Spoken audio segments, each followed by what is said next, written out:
Hey y'all, here are OS Reviews. Recently we did a revisited review on the Samsung Galaxy Tab S5e in 2023. Conclusion was it's held up surprisingly well and can be a great budget tablet for multimedia consumption with its AMOLED display. So today we'll be taking a look at the Galaxy Tab S6 and similarly see how it's held up. And to be honest, there are many similarities shared between the S5e and the S6 in terms of overall dimensions. You get the exact same screen, in fact, this 10.5-inch 2K resolution OLED panel, which is extremely vibrant, full of contrast and life, although this one adds HDR support that was technically missing on the S5e. Design, as well as the build being made of metal, are all characteristics largely shared by these two tablets. In fact, the biggest difference I'd say is just the processor and the GPU inside. Instead of the Snapdragon 670 on the S5e, which was more of a mid-range chip, on here you'll find the Qualcomm Snapdragon 855. That's a flagship of yesteryear and about 2 times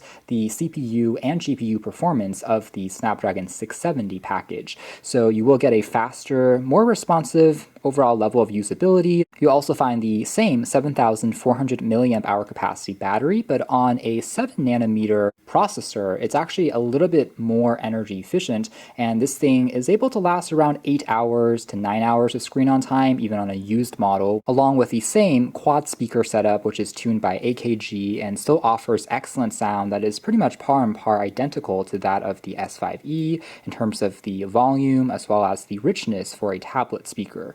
And as we've touched on before, one of the biggest reasons to consider a model like this would be price. The latest gen S9 series that just came out can sometimes stretch north of $1,000. But honestly, there's still plenty of life left on a previous flagship like the S6, which can now be found street price for around the $150 to $200 price range when shopping around. That's going to be around $50 to $80 more than for the S5e. However, it's also a smaller margin compared to when these tablets were new, when there was a $200 price delta. Another notable difference being support for the S Pen or really any standard Wacom EMR pen, including ones for the Remarkable as well as the Kindle Scribe, are all compatible with the Galaxy Tab S6. So if you are someone that is planning on doing more note-taking, whether for lectures or meetings, it's a pretty natural and intuitive note-taking experience with pressure sensitivity support, tiny little points, and they are all pretty much instantly captured. One of the best if you are into digital note-taking. Another difference compared to the Tab S5e, which you'll notice as you're using the tablet, is slightly newer software experience with One UI 4.0. And compared to the S5e that was stuck on Android 11, you'll find the presence of a shortcut drawer at the bottom here, akin to that of stock Android 13 these days, which allows you to more quickly do some multitasking in terms of jumping into some of your shortcuts, even the full drawer of all apps, and still quickly jump back and forth between them. You can also get rid of or collapse the shortcuts by long holding on the drawer for a few more seconds for a more full screen experience, and then long hold again to bring it back. Aside from the faster processor and the ability to have more RAM on the Tab S6, going up to 8GB in the top model compared to only 4 or 6GB on the S5e, another difference is the Tab S6 has UFS 3.0 storage compared to S5e using eMMC 5.1, and that's a pretty big difference when it comes to read and write speeds. So the Tab S6 here can get upwards of 1.2 gigabytes per second for read, and that's compared to 300 megabytes per second on the S5e. So the increased snappiness that you feel when it comes to opening up applications is not just due to the processor and GPU being faster, but also the read and write speeds being faster on here as well. Two other minor differences include the Tab S6 having an extra antenna band there on the very top compared to one on the S5e. And that means Wi-Fi reception is just a little bit stronger on the Tab S6 as well, and the presence of a secondary wide-angle camera. Granted, at 5 megapixels, it is significantly lower res than the 13 megapixel primary, which remains unchanged compared to the S5e. This model, being 420 grams, still being extremely light for a 10.5-inch tablet, but technically 20 grams heavier than on the S5e. The difference, though, I'd argue is really hard to perceive, so it still is a pretty similar overall kind of fit and finish, although one minor difference is the metal trim on the S6 goes all the way up to the very top, versus on the S5e, it's actually a plastic trim to meet the glass, which on the S6, again, gets rid of that piece with the metal raised all the way to the very top. So it arguably just feels maybe just 1% even more premium, but that is super nitpicky. And ultimately, the last difference, as you kind of saw there, is the fingerprint scanner is now underneath the display. And there are pros and cons to that decision. It definitely is a more kind of streamlined appearance, more modern in that technology, and you can technically unlock the tablet now perhaps more easily with it lying down. It might be a little easier to kind of trigger if you are in the dark, for example. Reliability in my testing has also been really good. In fact, the speed I also didn't have any complaints with. So I personally do like this switch, although a physical sensor on the top can be at times a little bit more accurate as far as that technology is concerned. Aside from those core differences though, it's pretty much copy and paste compared to our video on the S5e, which is to say you're still getting a surprisingly up-to-date experience when it comes to general navigation, and using this for media consumption remains cool in operation even as you're pressing it a little harder. Now this tablet is able to leverage multitasking quite well, so you're able to use the side menu here, retained from other Samsung devices, and I can open up an app, then I can pull up, let's say, a second application, and then drag it over to any section that we want, either the bottom, the left, or the right, and open up that second app there on the side. Honestly, still feeling like a flagship grade experience even now, despite the fact that the screen's refresh rate is standard at 60 Hz. Samsung's UI does allow you to pull up 3 different applications at once, even on this regular Android mode. You can open up a floating window for the third app and still be doing something in the background, including optimized versions of utility tools, which take advantage of the larger screen by providing you with a multi-column layout, as you can see here. Plus you have some extra perks, whether it's their version of a file manager, voice recorder, music app that are just no longer found on stock Android.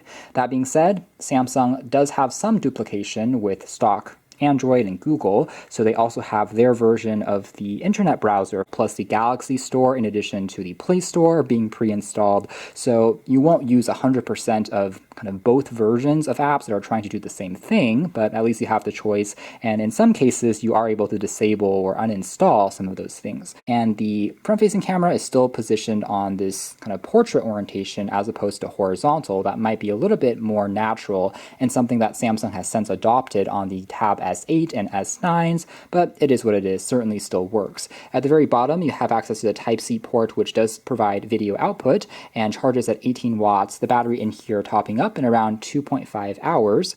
Bottom here houses a optional magnetic pogo contact for a keyboard case, and on the very top, you'll find access to a power key, volume rocker, all made out of metal, as well as the micro SD card slot, expanding the built-in memory. Certain cellular versions of the tablet can also pop in a SIM card, so you can remain connected when on the road. So taking a closer look at some of the apps now, let's jump into the camera. As we talked about, I don't think cameras on tablets are super important like they are on smartphones. My expectation is just it's good enough for document scanning and basic purposes, which it certainly is, and I also think that it's not a huge difference in this department versus the S5e. Yes, that ultra-wide-angle mode can be helpful if you're trying to just capture maybe a little bit more within the frame, but other than that, it still remains quite similar in terms of software. Like on their phones, you can toggle into more advanced modes. There is HDR, which is auto. The software is also smart enough to recognize books and text automatically, but on the S6, not only do you get those flattened images, you can also more quickly annotate and edit, highlighting, drawing over the text here, save and share with classmates or colleagues. Here's a final example of the wide-angle lens versus the normal lens in terms of the difference in field of view, and we can also see the HDR being a little bit aggressive, but definitely brightening up the image as well as some of the contrast in the shadows. So definitely not bad for a tablet camera. It really shouldn't come as too much of a surprise that pages are super quick to load, and again, very snappy and responsive with this Snapdragon 855. It's going to be a noticeable difference when you are comparing it side by side. More RAM also allows you to open up more tabs if you are doing some research and jumping back and forth. On here, I was able to load around 8 to 10 tabs, and it still felt pretty comfortable going back and forth between them. Even on more demanding web pages here with plenty of ads and videos, you can still see how it loads super quickly without much delay. And then echoing notes that we mentioned before, the screen is a 16:10 aspect ratio. So that is one difference versus an iPad's more boxy 4:3 aspect ratio that might be a little bit more geared towards, say, reading back books and having a more conventional page-like layout. Now a quick demo of watching back a YouTube clip with the built-in speakers and what it sounds like.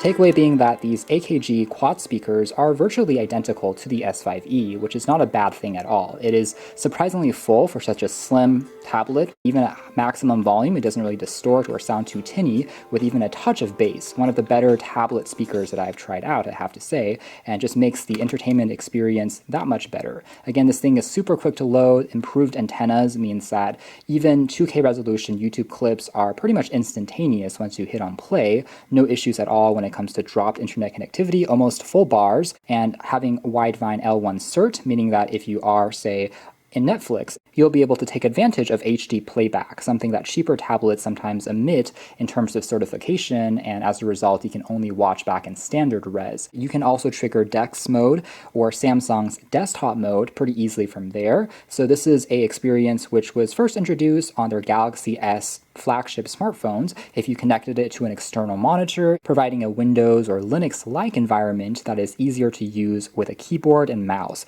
But on Samsung's Galaxy Tab S devices, you can trigger it directly on the tablet itself, transforming it into kind of a Chromebook alternative, and you'll be able to get some more work done for things like emails, document editing, doing things in Word or Excel, as well as file management. We have these pretty much unlimited floating windows, which we're able to interact with more easily, drag them around just like on a regular computer, full screen this, and the Samsung browser here gives us additional tab browsing here on the very top.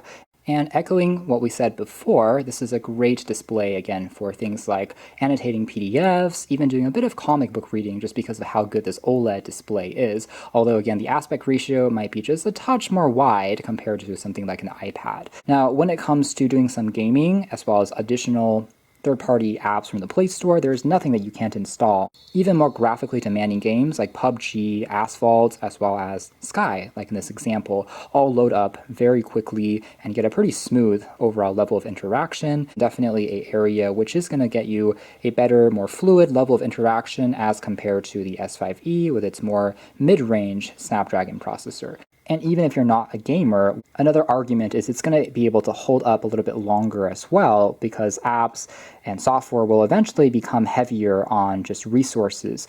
You will, of course, still see some examples here and there where not all of the apps are completely optimized, especially in the third-party store, for a tablet experience. It's certainly getting better, especially now as Google is trying to promote a larger form factor with Android 13 and starting to penalize app developers that don't have a tablet version of their apps available in the store by putting them lower on the search results page. However, it might still take some time to catch up to, and in examples like you saw there, it's still kind of a stretched mobile experience. At least all the first-party tools, again from Samsung, and the extra split-screen multitasking tricks are definitely helping out. Using Samsung View, you're also able to mirror the display from your phone over to the larger tablet.